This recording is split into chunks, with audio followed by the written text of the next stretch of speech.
วิจาก Channel Point View ค่ะเพื่อลบคำสบประมาทเราจะดำเนินเรื่องราวรามเกียรติ์ของเราต่อไปแบบไม่หยุดยั้งนะคะทุกอาทิตย์เช่นเดิมค่ะหลังจากที่อาทิตย์ที่แล้วนะคะเรารู้เรื่องราวเกี่ยวกับกำเนิดตัวร้ายอย่างทศกัณฐ์ไปแล้ววันนี้มาที่ฝั่งลิงบ้างดีกว่าค่ะว่าลิงดังๆของเราทั้งหลายเนี่ยมีต้นกำเนิดมาจากไหนอะไรยังไงซึ่งเรื่องราวที่จะนำมาเล่านะคะก็เช่นเดิมค่ะมาจากบทละครเรื่องรามเกียรติ์พระราชนิพนธ์ในพระบาทสมเด็จพระพุทธยอดฟ้าจุฬาโลกมหาราชนะคะถ้าพร้อมกันแล้วก็ไปฟังกันเลยค่ะ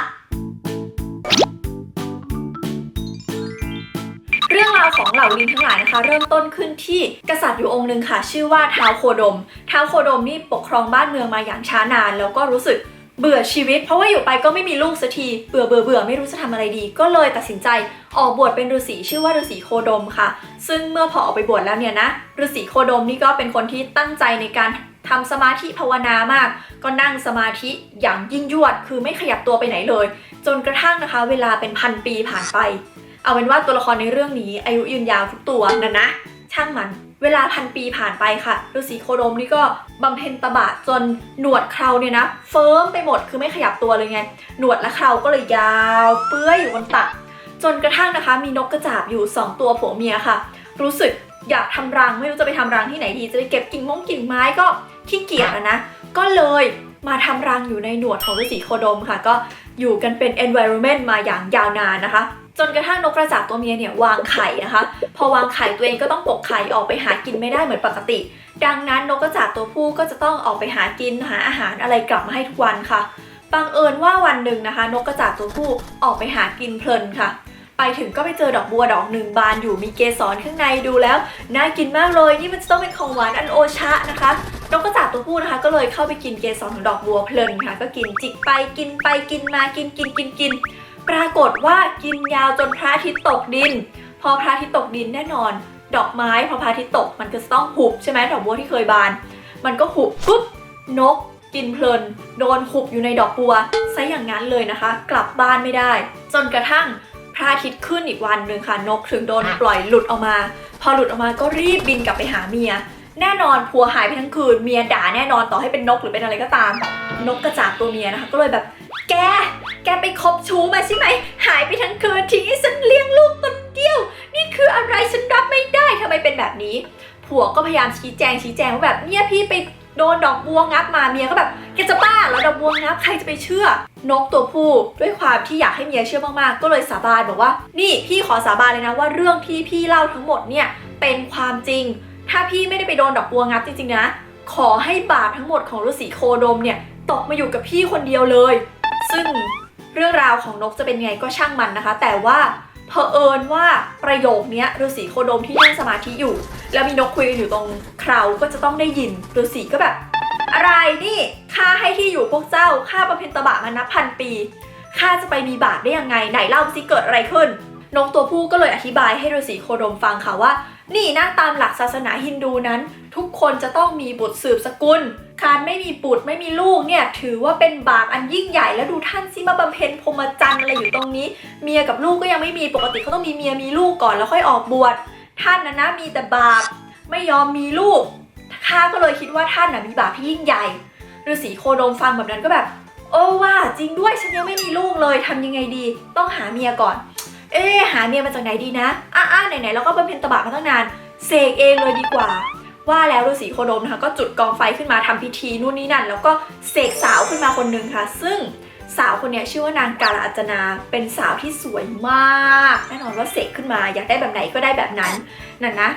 ฤาษีก็เลยรับนางกาลอัจนาเป็นเมียค่ะแล้วก็อยู่ด้วยกันมาจนกระทั่งคลอดลูกสาวมาคนหนึ่งชื่อว่านางสวาหะฤาษีนี่ก็รักเมียมากนะเพราะว่าเมียสวยแล้วก็อุตส่าห์มีลูกให้ด้วยดังนั้นทุกวันฤาษีก็เลยปล่อยให้เมียเนี่ยอยู่ที่ศาลาไปส่วนตัวเองก็จะออกไปเก็บผลหมากรากไม้นู่นนี่นั่นแล้วก็ตอนเย็นก็เอากลับมาให้เมียกับลูกกินค่ะปรากฏว่าวันหนึ่งพระอินทร์ที่อยู่บนสวรรค์รู้สึกว่าเป็นคนดีนะมีความคิดที่ดีพระอินทร์รู้สึกว่าเดี๋ยวในอนาคตนะพระนารายณ์ก็จะต้องลงมาปราบยักษ์อวตารลงมาเราควรจะไปทิ้งกำลังของเราไว้บางส่วนทิ้งพลังของเราเอาไว้เพื่อช่วยพระนารายณ์ในอนาคตมองลงมาตอนนี้กาลอัจนาสวยมากเลยนั่งร้อยพวงมาลัยอยู่ในศาลาผัวก็ไม่อยู่เราต้องไปแบ่งพละกำลังของเราเอาไว้บนโลกมนุษย์แล้วล่ะ ว่าแล้วนะคะพระอินทร์ก็เหาะลงมาจีบนางกาลาจนาค่ะก็จีบกันไปจีบกันมารู้ตัวอีกทีนางกาลาจนาท้องแล้วพระอินทร์ก็เหาะกลับสวรรค์ไปทิ้งให้นางกาลาจนาตั้งท้องจนครบถ้วนทศมาศนะคะแล้วก็คลอดออกมาเป็นลูกผู้ชายตัวสีเขียวๆฤาษีก็ดีใจมากในที่สุดฉันก็มีลูกชายแล้วแม้จะตัวเขียวไปหน่อยไม่เป็นไรเดี๋ยวเลี้ยงไปเดี๋ยวมันอาจจะขาวขึ้นก็ได้ก็เลี้ยงมาเรื่อยๆนะคะแล้วก็ทำเหมือนเดิมทุกวันคือออกไปเก็บผลไม้รากไม้นู่นนี่นั่นผ่านมาอีกไม่นานเลยค่ะปรากฏว่าพระอาทิตย์คิดเหมือนพระอินทร์ทุกอย่างเป็นคนดีอยากช่วยเหลือพระนารายณ์มองลงมานางกาลาจนานั่งอยู่ในบ้านผัวก็ไม่อยู่เราจะต้องไปแบ่งกำลังเรานิดนึงให้พระนารายณ์ละกันเอายังไงดีเหาะลงมาจีบนางกาลาจนาหน่อยละกันก็เข้าอีรอบเดิมนะคะมีการจีบกันนู่นนี่นั่นรู้ตัวที่นางกาลาจนาท้องค่ะแล้วก็พระอาทิตย์กลับไปทิ้งให้นางกาลาจนาตั้งท้องคลอดลูกออกมาเป็นเด็กผู้ชายตัวสีแดงฤาษีโคดมก็แบบฉันมีลูก3คนแล้วเธอฉันมีลูก3คนแล้วดีใจมากนะคะปรากฏว่าวันหนึ่งค่ะวันที่จะเกิดเรื่องขึ้นฤาษีโคดมอยู่ดีก็ร้อนใจรู้สึกว่าแบบฉันอยากไปอาบน้ำจังเลยรู้สึกร้อนอกร้อนใจไปหมดลูกไปอาบน้ำกับพ่อไปแม่อยู่เฝ้าบ้านนะแม่กาลาจนาฤาษีก็มีลูก3คนใช่ไหมเป็นเด็กๆ2คนคนโตอีกคนนึงคนโตเดินเอาแล้วกันนะลูกเดี๋ยวพ่ออุ้มน้องนะก็อุ้มน้องขึ้นมาคนนึงอีกคนนึงก็ให้ขี่หลังแล้วก็อีกมือนึงก็จูงลูกก็คือนางสวาหะเนี่ยเดินไประหว่างทางปรากฏว่านางสวาหะน้อยใจค่ะก็แบบอะไรอะเหมือนบ่นขึ้นมาแบบอะไรอะพ่อเนี่ยนะเป็นคนแบบเนี้ยลูกคนอื่นน่ะให้ขี่หลังบ้างอุ้มบ้างลูกตัวเองปล่อยเดินลำบากลำบน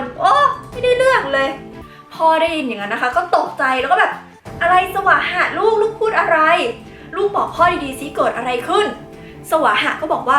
พ่อไม่รู้เหรอเนี่ยระหว่างพ่อไปป่านะแม่โดนใครเขาจัดการอะไรไปเท่าไหร่ไม่รู้แล้วดูน้องนี่ตัวเขียวตัวแดงลูกพ่อที่ไหนล่ะนะคะพอพระฤาษีได้ยินเนี่ยก็ตกใจมากแล้วก็แบบฉันยังไม่เชื่อเผื่อลูกมันจะเกลียดแม่ปมอิเล็กตราไงเอาเป็นว่าพระฤาษีก็ยังสงสัยอยู่ก็เลยเดินไปที่ริมน้ำค่ะแล้วก็ตั้งจิตอธิษฐานประมาณว่าด้วยบุญบารมีของข้าที่สะสมมานั้นข้าจะโยนเด็ก3คนนี้ลงน้ำไปใครว่ายกลับมาคนนั้นคือลูกของข้าจริงๆส่วนใครที่ไม่ว่ายกลับมาแปลว่าเป็นลูกชู้ขอให้มันกลายเป็นลิงแล้วไปอยู่ป่าเลยไปว่าแล้วนะคะพระฤาษีก็จับเด็ก3คนค่ะโยนลงน้ำซะอย่างนั้นแน่นอนว่านางสวาหะก็ว่ายน้ำกลับมาในขณะที่เด็ก2คนก็หายไปกลายเป็นลิงไปอยู่ในป่านะคะฤาษีโคดมนะคะพอเห็นแบบนั้นก็เลยโกรธมากอุ้มนางสวาหะวิ่งกลับบ้านไปแล้วก็ไปด่านางกาลาจนาแบบเสียหายหรือแบบกาลาจนาฉันรักเธอจนไม่รู้จะรักยังไงทำไมเธอถึงมีชู้นางผู้หญิง2ใจ3ใจเป็นคนไม่ดีฉันขอสาปแกให้แกกลายเป็นหินแล้วตอนที่พระนารายณ์อวตารลงมาเนี่ยนะท่านจะต้องเอาหินไปถมทะเลจองถนนขอให้แกเป็นหนึ่งในก้อนหินที่เขาไปถมทะเลจองถนนก่อนที่นางกาลาจนาจะกลายเป็นหินนะคะนางกาลาจนาก็เลยโมโหมากแบบอีสวะหะทรยศฉันเธอฟ้องพ่อเรื่องฉันนางลูกไม่รักดีนางลูกเกลียดแม่ฉันขอสาปเธอเหมือนกันสวะหะขอให้เธอไปยืนตีนเดียวมือเหนียวกินลมที่เชิงเขาจักรวาลจนกว่าเธอจะมีลูกออกมาเป็นทหารของพระนารายณ์แล้วเมื่อนั้นแหละเธอถึงจะพ้นคำสาปหลังจากเหตุการณ์นั้นต่างคนก็ต่างแยกตัวไปรับคำสาปกันพระฤาษีก็อยู่ต่อไปคนเดียวยังโดดเดี่ยวเรื่องของพระฤาษีช่างเขาไม่ได้มีประโยชน์อะไรกับเรื่องนี้แล้วนะจ๊ะตัดฉากมาที่ลูก2คนที่กลายเป็นลิงว่ายน้ำไปแล้วก็ไปขึ้นที่ป่าแห่งหนึ่งก็ใช้ชีวิตอยู่ในป่าค่ะแน่นอนว่าพระอินทร์กับพระอาทิตย์มองหน้ากันแล้วก็แบบสงสารลูกเราเนาะอุตส่าห์ไปคลำลูกไว้ข้างล่างโดนทิ้งกลายเป็นลิงซะอย่างนั้นเสียชื่อเสียงมากเลยไหนๆมันจะเป็นลิงแล้วก็ให้มันเป็นลิงพระราชาแล้วกันว่าแล้วนะคะพระอินทร์กับพระอาทิตย์ก็เลยลงมาค่ะแล้วก็มาเนรมิตเมืองอย่างสวยงามขึ้นมาเมืองหนึ่งตั้งชื่อว่าเมืองขีดขินนะคะแล้วก็พระอินทร์ก็ตั้งลูกชายของตัวเองซึ่งเป็นคนโตเนี่ยตั้งชื่อให้ว่าพญากากาศแล้วก็ให้ปกครองเมืองนี้ในฐานะพระราชาส่วนพระอาทิตย์ก็ตั้งชื่อลูกตัวเองว่าสุครีพแล้วก็ให้อยู่ในเมืองนี้ในฐานะอุปราชเมืองขีดขินค่ะทั้งสองคนก็ปกครองเมืองขีดขินมาอย่างมีความสุขมีสนมกำนันอะไรเต็มเมืองไปหมดนะคะแล้วที่สำคัญก็มีเพื่อนอยู่คนหนึ่งด้วยเป็นพญาลิงที่มีชื่อเสียงมากอยู่เมืองข้างๆชื่อว่าเมืองชมพูน่ารักไหมเมืองชมพูฟริ้งๆนะคะเจ้าเมืองเนี่ยชื่อท้าวมหาชมพูเป็นคนที่มีฤทธิ์มากไม่เคยไหว้ใครเลยถือว่าฉันเป็นคนยิ่งใหญ่จะไหว้ก็แต่พระอิศวรกับพระนารายณ์เท่านั้นนะคะถือว่าเป็นเพื่อนสนิทของพญากากาศนั่นนะ ซึ่งท้าวมหาชมพูนี่ก็ได้หลานมาคนหนึ่งเหมือนกันให้สวนให้ลิงมาเลี้ยงอยู่ตัวหนึ่งชื่อว่านิลพัทเป็นลูกของพการค่ะคิดว่าคลิปนี้ก็ยาวพอสมควรแล้วตัดตอนไปรอดูตอนหน้าดีกว่าค่ะว่าจะเป็นกำเนิดของลิงที่สำคัญตัวไหนถัดไปถ้าใครชื่นชอบคลิปนี้นะคะก็อย่าลืมกดไลค์เป็นกำลังใจให้วิวค่ะแล้วก็กดแชร์เพื่อชวนเพื่อนๆมาดูด้วยกันนะคะไม่อยากพลาดคลิปวิดีโอใหม่ๆอย่าลืมกดปุ่ม subscribe ค่ะ subscribe เสร็จแล้วกดปุ่มกระดิ่งเล็กๆด้วยนะคะจะได้ไม่พลาดเลยทุกครั้งที่วิวอัพคลิปใหม่โดยเฉพาะซีรีส์รามเกียรติ์นี้ค่ะแล้วพบกันใหม่โอกาสหน้านะคะบ๊ายบายสวัสดีค่ะเอาจริงๆเคยแอบคิดเหมือนกันนะว่าแบบสวาหะพาลีสุคลีปใช่ปะซึ่งพาลีตอนนี้ไม่ได้ชื่อพาลียังชื่อพยากากาศอยู่เนี่ยนะสวาหะมันโตสุดไงมันก็มีโอกาสที่จะว่ายน้ำเป็นมากสุดปะในขณะที่พาลีกับสุคลีปเนี่ยเด็กอยู่ว่าโยนลงไปต่อให้เป็นลูกจริงอาจจะว่ายกลับมาไม่ได้ก็ได้นะเพราะมันเด็กก็ไม่รู้เหมือนกันเอาเป็นว่าเขาเขียนว่าแบบนี้ก็แบบนี้แล้วกันนะคะบาย